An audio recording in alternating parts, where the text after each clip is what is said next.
Audio Jungle. வணக்கம். Hitech news TV செய்திகள். சிவகாசி சட்டமன்ற தொகுதியில் 1000க்கும் மேற்பட்டோர் முன்னாள் அமைச்சர் ராஜேந்திர பாலாஜி அவர்கள் முன்னிலையில் தங்களை அதிமுகவில் இணைத்துக் கொண்டனர். தமிழகத்தின் பல்வேறு பகுதிகளில் எடப்பாடி பழனிசாமியின் தலைமையை ஏற்று மாற்றுக் கட்சியினர் தொடர்ந்து அதிமுகவில் இணைந்த வண்ணம் உள்ளனர். குறிப்பாக அதிமுக முன்னாள் அமைச்சரும் விருதுநகர் மேற்கு மாவட்ட கழக செயலாளருமான ராஜேந்திர பாலாஜியின் தீவிர களப்பணியாலும் அவரது செயல்பாடுகளாலும் அவர் செய்யும் உதவியாலும் ஈர்க்கப்பட்டு விருதுநகர் மாவட்டத்தில் தொடர்ந்து பல்வேறு மாற்றுக் கட்சியினர் அதிமுகவில் இணைந்து வருகின்றனர்.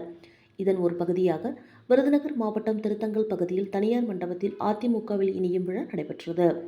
இதில் சிவகாசி சட்டமன்ற தொகுதிக்கு உட்பட்ட பல்வேறு கிராமங்களைச் சேர்ந்த வேண்டுராயபுரம் பட்டாசு தொழிலதிபர் சந்தனபாண்டியன் தலைமையில் எந்த கட்சியையும் சாராத சுமார் 1000க்கும் மேற்பட்டோர் முன்னாள் அமைச்சர் ராஜேந்திர பாலாஜி அவர்கள் முன்னிலையில் தங்களை அதிமுகவில் இணைத்துக் கொண்டனர்.